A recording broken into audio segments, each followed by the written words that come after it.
nggak usah pendeta-pendetaan. itu lebih baik, betul. Bukan karena orangnya layak diampuni, tapi karena kita berhak bahagia.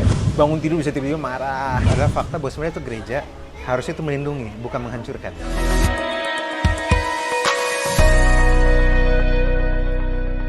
Hai guys, hari ini kita mau ngobrol-ngobrol santai bareng Pastor Raguel. Thank you, Cel. Wow. Jarang-jarang ke Bali. Iya. Kapan terakhir ke Bali? Sebelum pandemi, dan aku taunya kamu belum pindah ke Bali waktu itu. Makanya begitu kamu bilang bahwa kamu di Bali, langsung let's go, let's meet. Iya, waktu itu belum pindah ke Bali, baru pindah ke Bali setelah merit. Yeah. Kamu kan tadi orang Bandung kan ya? Orang Bandung, abdi orang Bandung. Makannya sambal dadak ya, bukan sambal mata. Sekarang jadi mata. Jadi babi guling. Jadi babi guling, dulu kan nasi timbel. Nasi timbel dulu. Nah, hari ini kita mau ngobrolin tentang kepahitan, khususnya ke gereja. Sering terjadi itu ya. Ya. Dan masalahnya ini banyak kasus yang akhirnya orang jadi menyamakan antara gereja dan Tuhan. Kecewa sama pendeta, kecewa sama hamba Tuhannya. Nggak usah Tuhan-Tuhanan lah. Harusnya nggak usah pendeta-pendetaan. Nggak usah pendeta-pendetaan. Itu lebih baik, betul. Ya, tapi orang mungkin karena saking gini, para orang emosi mereka nggak selalu logis ya. Padahal sebenarnya kalau dilihatin, contoh saya berapa kali ketemu kasus. Mereka itu lucu deh gini, pas mereka punya pacar, nggak nanya Tuhan. Bener. Pas putus, salahin Tuhan. Kayak, mau lu apa sih? Bahkan saya sebagai penengah, bukan Tuhan, juga ngerasa, kayak nggak gitu deh konsepnya. Kasihan ya Tuhan. Padahal saya percaya gini, Tuhan itu pribadi paling terakhir yang bisa kita kecewain. Ya. Tuhan itu pribadi paling terakhir karena ngecewain kita. Ya. Dan hanya karena kita nggak ngerti caranya dia, bukan berarti cara dia buruk. Betul. Saya selalu ngomong berkali-kali, ini jam tangan, gue nggak selalu ngerti cara pakainya, tapi bukan berarti jam tangan ini buruk, maksudnya kan? Benar. Bukan berarti rangka jam tangan ini buruk. Kita seringkali terlalu berpusat diri sendiri, sehingga segala sesuatu tuh harus yang sesuai sama kita. Iya. Tapi Tuhan tuh nggak pernah mengecewakan. Tapi memang hamba-hambanya mengecewakan, iya sih. Namanya manusia. Manusia. Nah, karena kita juga perlu ngatur ekspektasi kita.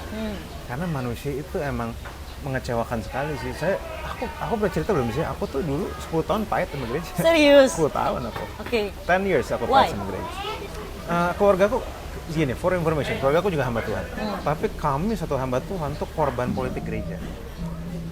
Korban politik gereja. Iya, korban. Ya, nggak perlu sebut lah sebuah nama gereja lah. Tapi pokoknya kami jadi korban di situ. Papaku sampai meninggal 2 kali. Meninggal 2 kali, mati suri 2 kali. Ya serius. Wow. Saking traumanya, saking marahnya. Jadi itu berarti benar-benar udah sampai ke jiwa banget. Oh iya, marah banget aku. Tapi tetap pelayanan. Walaupun jadi gini kayak, nah ini yang paling mengerikan bahwa aku itu kayak anak yang hampir hilang di dalam. Karena tetap satu sisi gereja papaku, New One Church waktu itu baru muncul, baru bertumbuh belum lama. Tapi itu terjadi dan akhirnya itu jadi painful sekali. Jadi kayak satu sisi harus melayani, harus support orang tua, satu sisi tuh luka. Akhirnya panjang itu, prosesnya panjang banget. Bisa mati surinya gimana? Jadi karena saking stresnya ternyata kayak ada something wrong di kepala Pastor Robert, ayah saya. Jadinya tiba-tiba tidur nggak bangun aja. Dadanya ditepok-tepok baru keluar nafas lagi. Sempat udah biru. Jadi nggak dibawa ke rumah sakit? Abis bangun baru dibawa ke rumah sakit. Aku yang ngangkat, Cel. Aku yang ngangkat. Itu umur berapa tuh? 17 tahun yang lalu. Wow. 17 years ago. 2005 tepat. 2005-2006an daerah-daerah situ. Itu very traumatic moment. Sangat traumatis. Luar biasa. Segitunya dan bagiku itu berat sih. Berat banget. So yeah, jadi tapi sekarang I believe in a local church. Nah pertanyaanku, Pastor Robert juga kok nggak trauma untuk kembali lagi? That's a good question. Dia sudah lepasin pengampunan memang, tetapi aku nggak bisa ngelapasin semudah itu. Tentu kita semua tahu pengampunan itu penting. Pengampunan itu kita lakukan bukan supaya bukan karena orangnya layak diampuni, tapi karena kita berhak bahagia, kita berhak punya hati yang bersih, kita berhak punya hidup yang baik. Cuma masalahnya mengampuni nggak semudah itu. Apalagi kalau lukanya seberat itu. So, waktu itu aku ingat, mau ngampunin, ya nama Yesus ampunin. Tapi ibaratnya kayak motong ilalang, baru dipotong ilalangnya tumbuh lagi. Potong lagi, ilalangnya tumbuh lagi. Action apa yang Kak El lakukan untuk aku ngampunin? Dimulai dengan iman dulu sebenarnya. Oke Tuhan, dalam nama Yesus aku ngampunin. Nggak jadi-jadi juga. Dan aku berusaha untuk berusaha mencari pengertian, berusaha menghibur diri, berusaha menguatkan, tapi akhirnya susah memang. Karena memang itu lukanya lama dan butuh waktu. Maksudnya kayak aku, jadi gini, bayangin ya, aku satu sisi melayani, tapi satu sisi tuh aku punya kayak kemarahan tersendiri. Jadi kalau ngomong soal gereja pedes terus. Pedes terus ngomong soal gereja. Apalagi aku tahu isi perut ya kan. Julid langsung. Oh, julid. Oh, jangan-jangan adminnya gereja Oh palsu. iya, itu temennya. Iya. Tapi ada banyak hal membuat aku berubah. Dan nanti next, habis ini kita cerita. Iya. Tapi yes, jadi kalau ada teman-teman di sini yang luka sama gereja dan sampai detik ini belum pulih, hai, kita temen. Nah, aku mau nanya, siapa yang lebih sulit mengampuni saat di titik itu? Apakah mamanya KL, ataukah Pastor Robert, atau Pastor Lea? Mamaku Pastor Lea kan.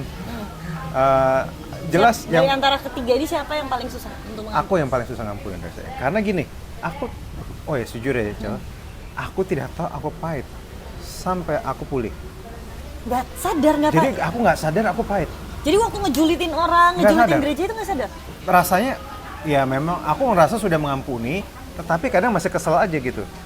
Begitu tahun 2015 Tuhan kasih apa ya, momen rahmat lah, momen kasih karunia Tuhan dan aku pulih. Aku nengok ke belakang baru sadar, gue pahit banget dulu ya. Sometimes kita nggak selalu sadar. Kita kenapa? Karena di masa-masa itu kita bias. Kita nggak nyadar bahwa Berarti kita udah sadar aja tuh udah lumayan ya? Iya. Jadi sadar bahwa pahit itu adalah sebuah kemajuan. Aku tidak sadar soalnya. Aku maybe nggak sadar aku or am I in denial? Oke. Jadi bahwa enggak lah, gue harus bisa ngampun dalam nama Yesus, ngampun. Tapi kenyataannya aku setelah pulih 2015 lega gitu, duduk, oh ya gue pahit dulu ya, parah pahitnya ya. Karena sampai detik ini walaupun gereja itu menyebalkan, beberapa pemimpinnya menyebalkan, tapi aku tidak sepahit itu.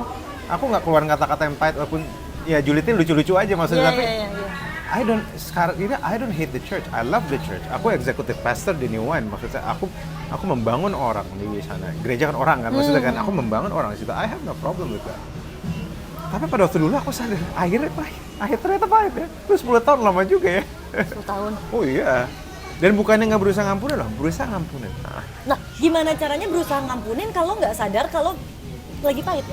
Nah itu, jadi satu sisi kayak orang-orang yang pahit itu kayaknya agak mereka tuh dalam posisi gamang, tidak selalu logis. Dan satu sisi mereka menyadari ada sesuatu yang nggak beres, tapi satu sisi ada in denial ya. Jadi ada antibody-nya gitu Jadi ya? ada istilahnya antibody, jadi ada penolakannya. Jadi kayak aku banyak berantem di dalam pikiran dan perasaanku. Enggak, gue nggak pahit, tapi dalam nama Yesus, in case gue ampunin dalam nama Yesus. Kalau tapi gue nggak pahit tapi nggak apa-apa dalam nama Yesus. Karena aku percaya pengampunan dengan iman, bukan dengan perasaan. Kalau mau nunggu perasaan nggak bakal nyampe sampai kapanpun kan. It starts from faith. Walaupun akhirnya perasaanmu akan ikut, tapi semua kan dimulai dari keputusan. Ya sudah, aku memutuskan mengampuni, cuma tetap aja 10 tahun struggling. 10 tahun struggling. Jadi marah, bangun tidur bisa tidur marah. Bangun tidur marah? Marah. Sampai ke bawah mimpi gitu nggak?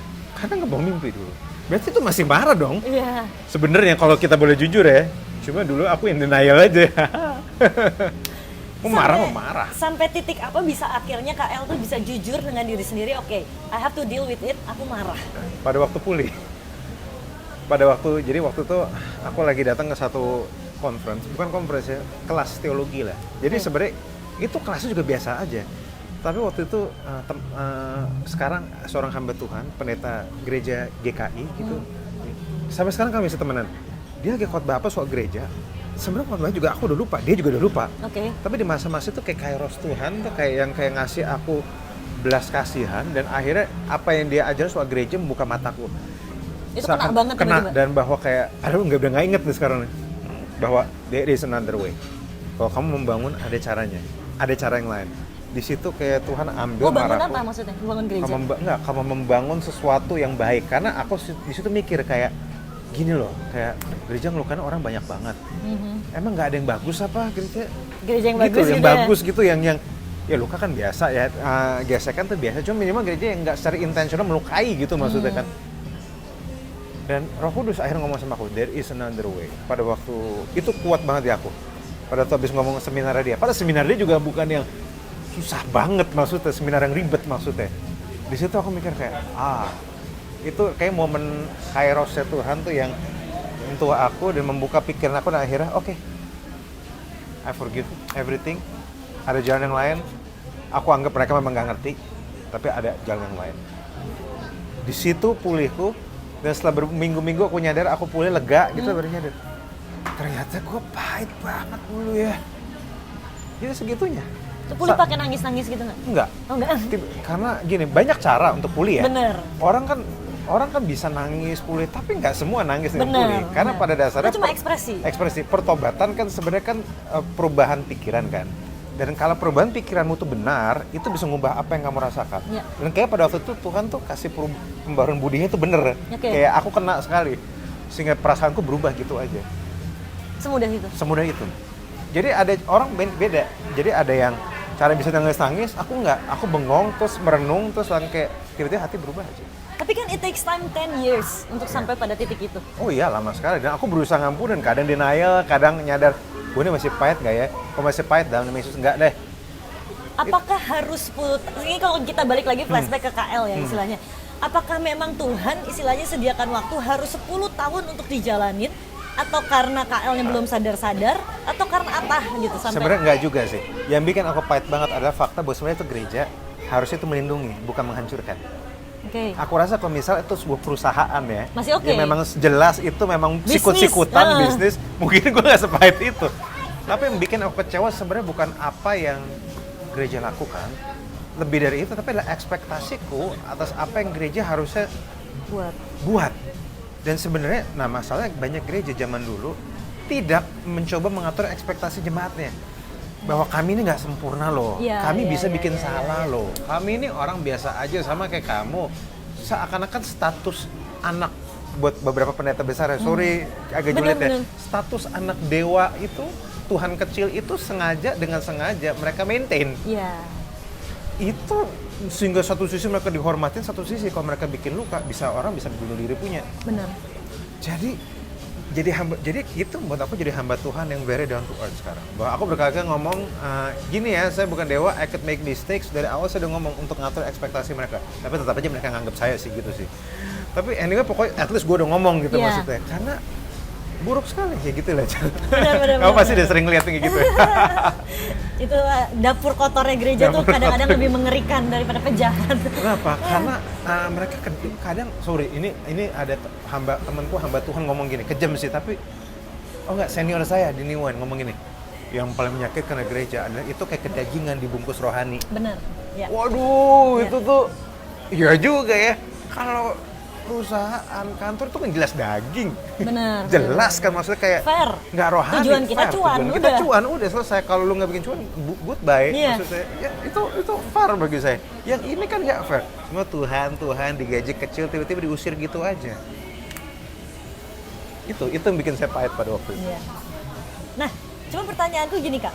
Kan KL ini butuh waktu 10 tahun untuk mengampuni. Kenapa nggak lebih cepat? Nah, karena sama kayak obat beberapa, menurutku gini, kalau misalnya, karena aku juga pelajarin bahwa luka setiap orang beda-beda.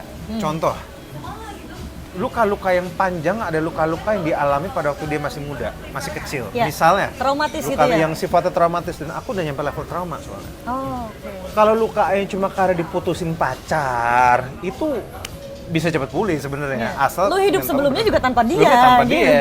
Masalah kamu grow up di gereja. Kamu melihat gereja sebagai sosok yang sehat dan kamu tidak lihat bentukannya kayak gitu. It's traumatizing. Dan trauma sebenarnya kamu tuh nggak butuh, trauma yang gereja, trauma orang abis misalnya penjara, trauma dilecehkan secara Betul. seksual, itu mereka mau nggak ngampunin? Mau. Tapi susah karena tiap kali mereka ingat those trauma itu membuat mereka ingat lagi. So, tapi sebenarnya apakah saya mau pahit? Ya enggak lah, siapa yang mau? Cuma orang nggak waras yang pengen pahit terus. Saya sih maunya hidupnya bahagia, muda foya-foya, tua kaya raya, mati masuk surga. Maksudnya, that's what I want. Cuma memang kalau saya nemuin gini, ibarat penyakit ya, beberapa luka memang butuh waktu untuk sembuh. Oke. Tapi tidak semua. Tidak semua. Tergantung seberapa parah. Tergantung seberapa parah lukanya. Jadi saya selalu mikir pengampunan itu kayak obat sebenarnya. Ya. Seberapa sering, jadi pengampunan itu memang nggak selalu terjadi sekali. Kadang harus berkali-kali. Nggak instan ya. Iya, tergantung apa? Tergantung penyakitnya sebesar apa. Kalau saya penyakitnya berat ya, ibarat saya minum obat ya harus dalam waktu kurang atau beberapa bulan. Ya. Kalau ada yang orang autoimun misalnya, ada yang penyakitnya harus setengah tahun minum obat terus, ya sama. Ya. Tapi kamu secara intentional harus minum obat. Harus mengampuni. Terus-terusan. Idenya sudah terus-terusan. Nggak tahu, terserah mau kapan-kapan kamu harus punya hati untuk itu. Kenapa? Karena kamu deserve punya damai sejahtera yang Tuhan kasih ke kamu. Kamu layak. Yesus sudah bayar mahal untuk kamu punya damai sejahtera itu. So, kalau kamu nggak ambil, rasa konyol juga maksudnya. Itu, something like that. Berarti kalau misalnya ada orang yang kepahitan nih, either itu di gereja, apapun, whatever it is gitu, yang perlu mereka lakukan adalah mau untuk mengampuni dan everyday try to forgive gitu. Ada beberapa cara. Satu, everyday try to forgive. Saya tuh kalau pengampunan saya selalu punya 3 step yang saya pelajarin di Alkitab juga ada. Nomor 1 adalah kamu harus terbuka. Terbuka, jujur. Memang kenyataan kamu harus jujur bahwa kamu pahit. Ya. Saya waktu itu walaupun in denial, ada satu sisi kadang ngerasa pahit, tapi satu sisi in denial masa sih. Tapi kadang ngerasa kalau lagi in deepest moment ngerasa, gue ini pahit nih. Oh gini ya. Deep inside my heart, I might know. Nah, tapi pada waktu saya dengar khotbah itu, saya baru berasa bahwa, oh ya, gue pahit. Dan itu mungkin juga salah satu tanda permulaan penyembuhan. Satu, kamu harus jujur dan kamu punya tempat untuk cerita sebenarnya. Punya tempat untuk cerita. Jadi cerita ke Tuhan nggak cukup? Cerita Tuhan, ya punya tempat untuk cerita kan bukan cuma Tuhan, bisa Tuhan, bisa juga. Tapi kalau misalnya komunitas itu juga penting sih. Komunitas juga komunitas penting. Kenapa? Karena gini, walaupun Tuhan juga ngalamin pengkhianatan, tetapi kalau kamu cerita sama selevel sama kamu akan punya perspektif berbeda. Tuhan tuh di atas kamu. Ya. Manusia tuh banyak yang selevel sama kamu. Kamu baca dari Alkitab dan dengar dari orang, kamu bisa dapat banyak perspektif. Dan perspektif itu kita sangat butuhkan untuk kita pulih. Ya. Nomor 1. Yang kedua, cari makna. Cari makna, gimana? Mencari makna dari luka kamu. Saya nemuin makna dari luka saya. Akhirnya gara-gara itu aku jadi belajar tentang gereja seperti apa. Sebenarnya sistemnya pemerintahan seperti apa sih? Apa yang gereja yang kurang? Di situ aku pelajarin. Kalau kita bahas soal gereja bisa lebih panjang lagi tuh, kayak budaya, tentang bahas soal sistem, soal. Nah, aku udah mainin teknis-teknis itu karena dulu masalah juga masalah teknis, komunikasi, koordinasi. Jadi nggak selalu masalah. Nih, percaya atau nggak selalu di gereja masalahnya tentang teologi ya. Dulu saya berpikir masalah gereja itu masalah teologi ya. Doktrin. Tapi aku udah lihat dari Sabang sampai Merauke, rata-rata gereja di Indonesia teologinya nggak aneh-aneh. Yesus Tuhan, Alkitab firman Tuhan. Ya ulang-ulang gitu lagi. Ulang-ulang gitu. Jadi masalahnya pasti bukan di situ, karena rata-rata sama. Ternyata masalahnya ada kekurangan koordinasi, kurang berani ngomong di depan, kurang jelas, terus nikem dari belakang. Itu kan bukan masalah teologi. Walaupun itu masalah hati juga, tapi itu masalah budaya, masalah kepemimpinan, masalah nilai. Nilai itu adalah firman Tuhan yang dijadikan prinsip ya. Nilai-nilai kebenaran mereka lebih ke situ, bukan teologi. Rata-rata gereja itu value problems and leadership problems, bukan theological problems. Oh, value problem sama leadership problems, bukan theological problems rata-rata. Kalau ada yang theological problems ada, cuma jarang. Memang ada misalnya. Ini contoh theological problems. Saya percaya bahwa kita nggak usah ngeroh kayak gitu. Sementara pihak satunya, kita harus ngeroh tiap hari. Itu kan persepsi berarti ya? Ya itu persepsi. Nah itu mungkin masuk interpretasi teologi. Itu masih masuk akal misalnya kok pisah itu. Tapi ada yang pisahnya bukan gara-gara itu. Ada yang pisah cuma karena kepahitan. Terus Mas bilangnya kita ada perbedaan teologi nih. Padahal enggak. Bukan perbedaan teologi. Lu sakit hati, lu keluar. Pas bikin gereja yang sama, bentukannya, prinsipnya semua sama. Itu yang biasa udah dilihat isi perut gereja, jadi aku bisa ngomong dengan teknis sampai detail gitu. Oke. Terus tadi setelah terbuka, jujur, terus mencari makna. Mencari makna itu aku tuh akhirnya setelah aku pulih dan aku menyadari bahwa gara-gara luka itu aku jadi banyak belajar soal kepemimpinan, soal leadership gereja, soal bagaimana agar ini tidak terjadi lagi. Dan akhirnya setelah aku jadi executive pastor, aku ngurusin soal culture. Setelah 2 tahun, Niwan bertumbuhnya drastis. Secara jumlah maupun secara kualitas. Ternyata apa yang aku pelajarin gara-gara luka itu dampaknya besar, jadi berguna banget. Aku jadi tahu titik-titik mana yang bisa jadi problem. Dan jangan sampai mengulang kesalahan dulu. Dan aku bisa antisipasi. Karena prinsipnya mencegah lebih baik daripada mengobati. Mencegah, karena mengobati itu mahal. Kalau orang ternyata luka, kamu ngobatin pakai apa-apa, belum tentu lukanya cepat sembuh. Belum hilang kepercayaan. Tapi kalau kamu cegah, udah dikasih tahu nilainya gini, kalau kita melayani ngomong kayak gini, minimal itu pencegahan, itu akan membantu. Nah ini memang disiplin ilmu yang tidak dikenali pemimpin zaman sebelum kita. Aku pun baru memahami setelah luka. Iya. I start learn about it. Ya gitulah. Tapi menarik ya, karena kalau istilahnya begitu kita sembuh, justru kita akan menghindari itu supaya orang lain jangan sampai tersakiti seperti yang kita alami. Memang, makanya aku segitu pelajarin ya. Itu mencari makna. Tapi dulu waktu sebelum sembuh, kadang-kadang cenderung menyakiti orang lain juga nggak? Kadang-kadang gini kan, orang yang tersakiti kalau Pasti dia akan nggak nyakitin. sembuh akan cenderung Oh nyakitin. iya, tanpa sadar kayak menyakiti. Karena aku udah beberapa kali nyikat pendeta, nyikat hal-hal rohani.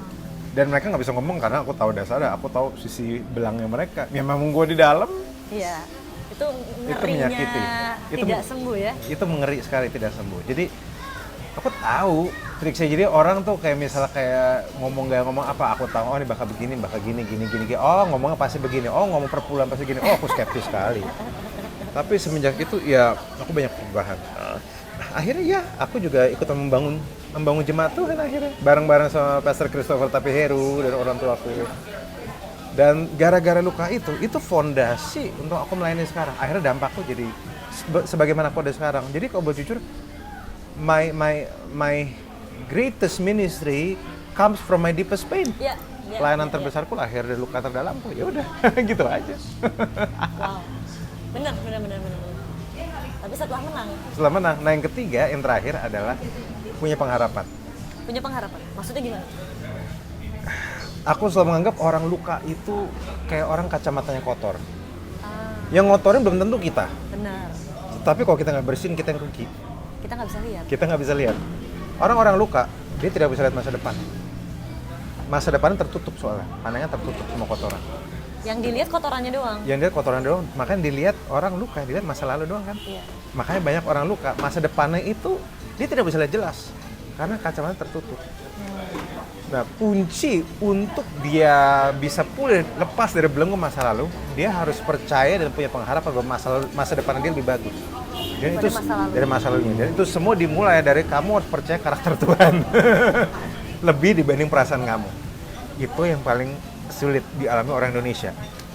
Karena sebenarnya yang jadi kebenaran itu harusnya karakter Tuhan. Iya. Siapa Tuhan sebenarnya? Bukan apa yang kita rasakan. Betul. Orang Indonesia tuh kadang nggak bisa bedain antara siapa Tuhan sebenarnya dengan apa yang mereka rasakan dengan Tuhan. Satu itu truth, satu feelings. Iya. Masa orang Indonesia lebih suka feelings? Iya, aku ngerasa Tuhan bukan nggak fakta juga maksudnya. Kadang feelings, maksudnya kayak misalnya gini, apa yang kamu rasain? Kamu merasa ditinggalkan, ya? Kamu merasa ditinggalkan. Apakah kamu sebenarnya ditinggalkan? Enggak. Belum tentu. Iya. Enggak kan, misalnya kamu merasa misalnya kamu ngerasa orang tua kamu sebel sama kamu. Belum tentu. Belum tentu. Karena itu yang dirasain. Karena apa? Karena apa yang kita rasakan Belum tentu sebenarnya. belum tentu sebenarnya. Jadi aku selalu ngomong, perasaanmu itu mungkin kamu rasanya benar, tapi belum tentu itu kebenaran. Ya. Perasaan yang kamu rasakan mungkin kenyataan, tapi belum perasaan yang kamu rasakan itu nyata, tapi belum tentu itu kenyataan. Ya. Nah, masalah kita sering berpikir bahwa perasaan kita itu Segalanya. Itu yang buruk. benar, paling benar. Itu yang paling seakan-akan itu paling benar. Seakan-akan Tuhan tuh dikungkung di dalam perasaan kita. Dan akhirnya kita nggak bisa lihat masa depan. Kenapa? Karena kita merasa gini, kalau orang pahit dia akan merasa ditinggalkan Tuhan. Ya. Orang pahit merasa gini, kalau awal-awal merasa Tuhan sayang sama dia. Tetapi semakin lama, pahit lama-lama dia akan hubungannya sama Tuhan jadi kayak tawar. Jadi nggak ada rasa pengen mengasihi Tuhan lagi. Apalagi kalau ngelihat orang yang bikin kita pahit diberkati Tuhan. Nah itu, oh, Tuhan nggak adil. Nah yang kayak gitu-gitu tuh. Nah makanya kita harus punya pengharapan. Tapi pengharapan semua dimulai dengan kamu harus kenal Tuhan. Kamu harus kenal karakternya dan kamu harus lebih percaya karakter dia dibanding perasaan kamu. Ya. Itu kuncinya. Itu kunci ketiga itu berat banget. Tetapi makanya saya selalu, karena saya pernah di situ, aku berusaha untuk inspirasiin orang untuk kamu harus percaya siapa Tuhan sebenarnya dibanding apa yang kamu rasakan. Ya. Karena perasaan bisa nipu, cowok.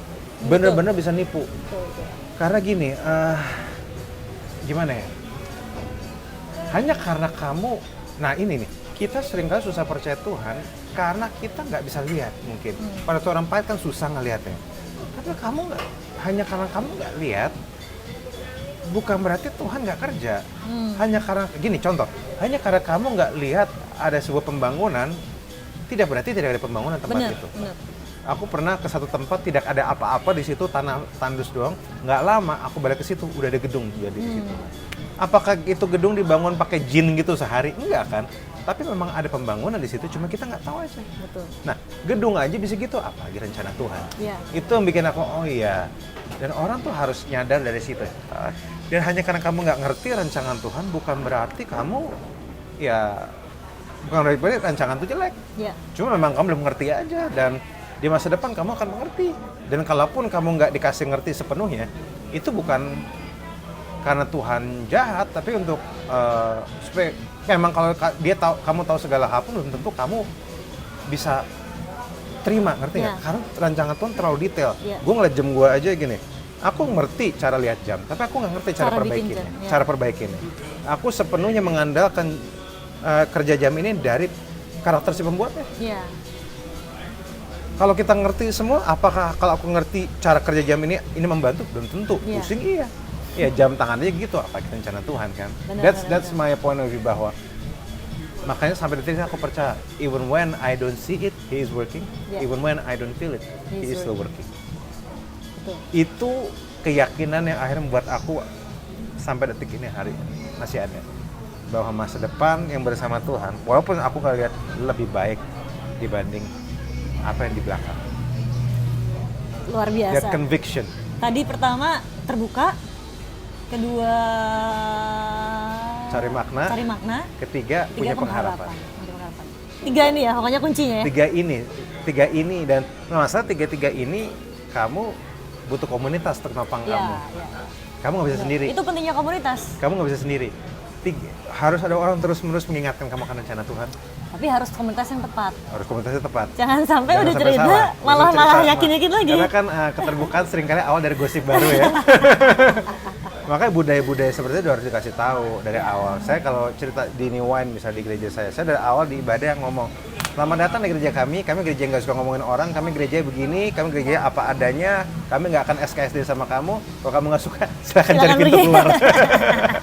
That's how we do our culture. Jadi at least orang tahu sopan santun What to rumahnya expect. seperti apa, Yeah. what to expect, sopan santun rumahnya seperti apa.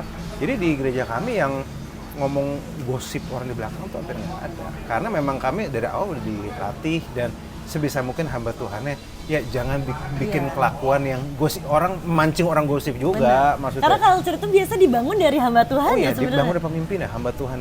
Jadi yang hamba Tuhan sebisa mungkin juga, nah masa kan hamba Tuhan suka tengil juga, bikin kelakuan yang ajaib-ajaib gitu maksudnya. Udahlah kalau kamu mau jadi hamba Tuhan, jadilah sederhana.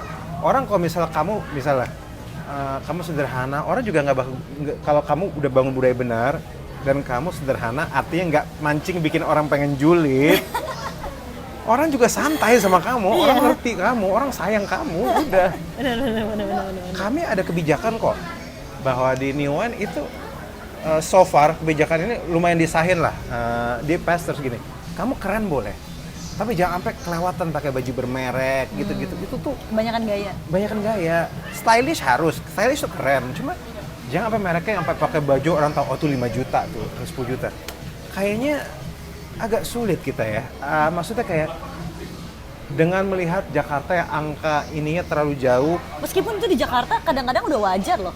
memang wajar. Cuma gini, aku sebagai kebijakan, kenapa itu wajar, tapi di pertimbangan kami sebagai hamba Tuhan di New One itu yang kaya ada, yang biasa aja ada.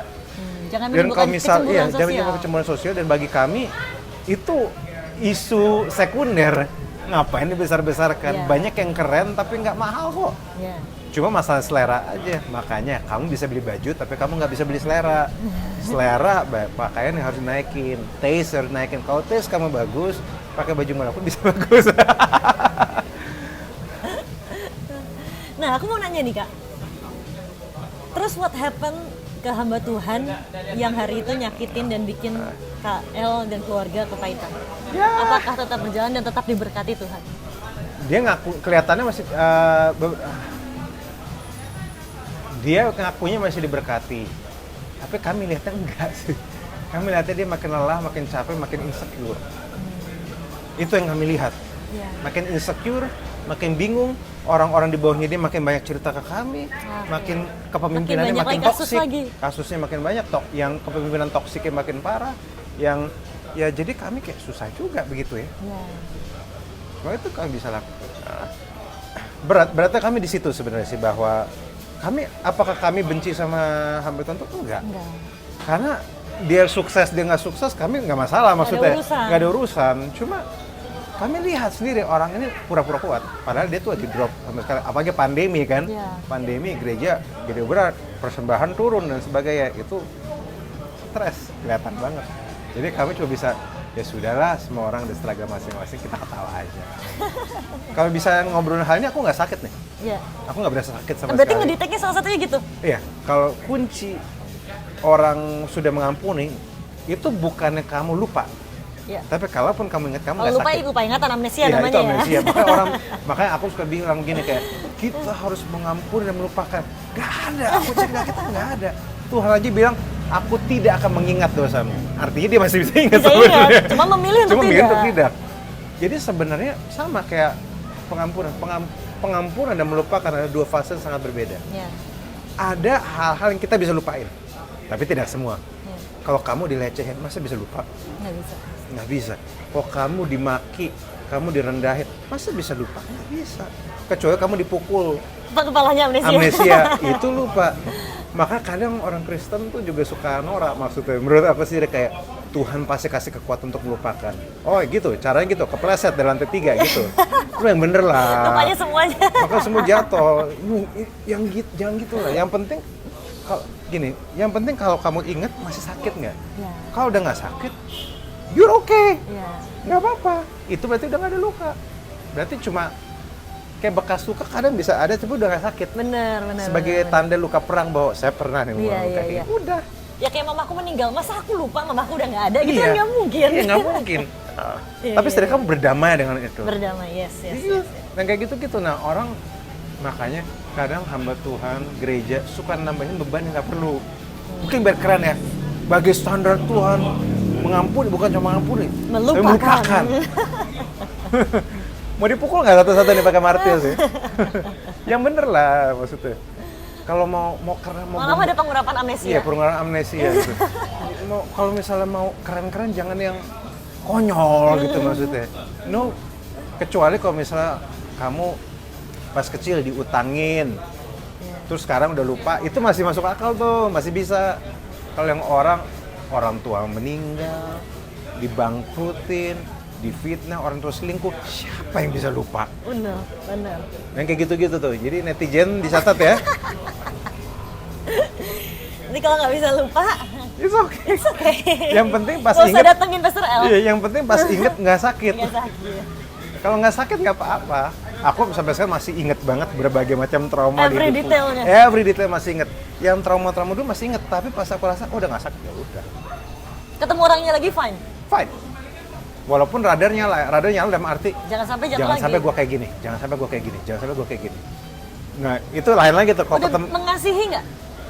Kalau mengasihi ya, mengasihi seperti Kristus mengasihi, dalam arti kita ngobrol, aku kalau ngobrol, biasa aja. Santai, gimana kabar, apa, I hope you good, apa, terima, santai. Udah nggak sakit. Tapi apakah punya relationship? Enggak. Mungkin nggak. I love you from a distance lah. I love you from a distance. Jadi, kalau menurut gaya orang gini, baikan nggak selalu harus balikan. Iya. Baik kan, baik, saling mengampuni. Jadian lagi? Belum tentu. Ya udah jauh-jauh aja. Jauh-jauh. Kita keeping distance ya. We love you, you love me. Tuhan mengasihimu, tapi udah segitu aja. Cukup. Oke. Berarti nggak ada salahnya I love you from a distance. It's okay. Itu bentuk dari proteksi hidup kita. Proteksi hidup kita juga. Kita perlu lindungi diri kita juga. Benar. Kita perlu. Nah, bicara tentang proteksi hidup kita. Sekarang kalau misalnya kayak gini, kita udah sembuh nih, Kak. Sekarang supaya kita nggak luka lagi, entah itu dengan orang yang sama, orang sama oke lah, I love you from a distance. Dengan orang yang lain dan dunia ini, antibodinya tuh gimana? Mengatur ekspektasi dan mencari makna. Antibodiku cuma 2 itu doang. Begitu aku pernah luka kayak gitu, sekarang lihat hamba Tuhan, semua hamba Tuhan tuh ngelihat yang sok-sok sempurna gitu, ya, aku langsung radarku naik. Ingat loh dia nggak sempurna. Iya, loh dia nggak sempurna. Terus aku ngeliat kayak, aduh orang kok ditipu ya sama dia, padahal nggak sempurna. Gue yakin dia. Aku makanya lebih relate sama hamba-hamba Tuhan yang lebih santai, ketawa. Makanya teman-temanku hamba Tuhan model gitu semua. Kalau terlalu sempurna, aku liatin dari atas sampai bawah gitu. Aku suka iseng gitu. Kalau yang sempurna dari atas sampai bawah, kayak gue pengen tahu dia insecure apa enggak nih, pengen tahu nih. Karena orang-orang kayak gitu suka insecure, Iya. pengen dianggap sempurna. Justru keinginannya dianggap sempurna, cerminan dari insecure-nya Iya, dia. makanya aku masih malah isengin kayak ngeliat atas, bawah, atas, bawah. Kayak pengen coba toel maksudnya insecurity-nya. Iseng ah. Gitu. Jadi mengatur ekspektasi dan mencari makna. Iya, mengatur ekspektasi adalah menyadari bahwa nggak ada hamba Tuhan yang sempurna. Tapi hamba Tuhan tetap punya sesuatu yang baik untuk kita pelajari. Ambil yang baik. Ambil yang baik. Nah, kedewasaan ada seseorang manusia, ada saat seseorang bisa makan ayam, tulangnya dibuang. Ya. Nggak dimakan semua dong? Nggak dimakan semua. Sama kayak kedewasaan seseorang saat bisa ambil yang baik dari seseorang, tapi yang buruknya dibuang. Betul. Jangan yang buruknya dimakan. Anak kecil nggak bisa bedain. Makan ayam sama tulang-tulangnya, tulangnya berusaha ditelan. Iya. Orang dewasa, kamu tahu makan wings, sayap ayam, kamu makan dagingnya, makan kulitnya, tulangnya, kamu nggak makan. Prinsipnya Salah kayak gitu. kita kalau kita Salah makan kita kalau tulang, ya. makan tulang tenggil kan, maksudnya kan? Ya, something like that. Benar. Bisa. benar. Jangan sampai gini. Apa namanya kekesalan kita yang zaman dulu menghalangi kita untuk melihat sesuatu yang baik di orang. Aku lihat hamba-hamba Tuhan yang sok-sok keren ini, baiknya masih ada. Masih. Beberapa pengkhotbah yang Oh, nggak bagus. akan pakai Tuhan Oh, nggak akan juga. dipakai Tuhan. Oh, khotbahnya ada yang bagus, ada. Urapannya ada. Cuma sisi itu yang bisa bikin dia jatuh nanti. Cuma tetap aja aku melihat mereka sambil radarnya nyala aja gitu kayak ini orang insecure gitu. Iya. Tapi menghargai, harus tetap menghargai Dan ini berlaku bukan hanya untuk hamba Tuhan aja. sama semua orang. Semua Nah, orang. kita kadang perlu belajar dengan cara yang salah. Ya. Kita nggak selalu gini, kalau ada orang bisa dikasih tahu hal yang benar, Ya. kita bisa dapat belajar hal yang benar, itu sebuah anugerah. Ya. Tapi most of the time kita harus belajar lewat cara yang salah. Bagaimana cara kita melihat sesuatu agar kita tidak ngulangi. Ya. Ada cara-cara yang kita lihat bahwa, oh ini gue mau ulangin karena ini bagus nih. Tapi rata-rata enggak. Kita belajar dengan cara apa yang kita jangan sampai ulang. Ya. Aku banyak banget belajar kayak gitu. Yang ini jangan sampai diulang, yang ini jangan sampai diulang. Itu aku catat, aku belajar dengan mengandalkan jangan sampai yang ini diulang. Di situ aku belajar tentang leadership, buku-buku yang aku baca, aku semua muter di situ, jangan sampai ini keulang. Ya.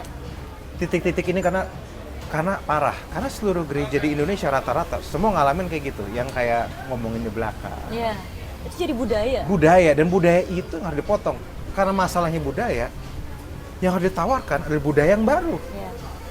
Nah, dan untuk bisa budaya yang baru terjadi, harus ada orang-orang di dalam yang menyepakatinya. Nah, itu di gereja gitu, harus sepakat, oke kita nggak ngomong di belakangnya, itu yang ditularkan. Dan harus dikasih tahu, gereja ini model gini-gini. Itu teknis ya. Ya. Begitulah. Wah, luar biasa banget. Jadi buat teman-teman yang sedang sadar bahwa ada kepahitan, ataupun yang sedang tidak sadar bahwa ada kepahitan, tapi tadi waktu kita ngobrol sempat ada yang terusik di hati, mulai waspadai dan mulai lihat lagi hatimu. Seperti tadi dikatakan 3, terbuka, mencari makna, dan pengharapan. Jangan pernah lepas dari hidup kita. Thank you banget, Kak El. Thank you so Ini much. akan jadi blessing yang sangat luar biasa Take care, thank you so much. buat my YouTube channel. Thank you, Chow. Thank you guys. See you on next video. God bless. Bye-bye. Bye. God bless.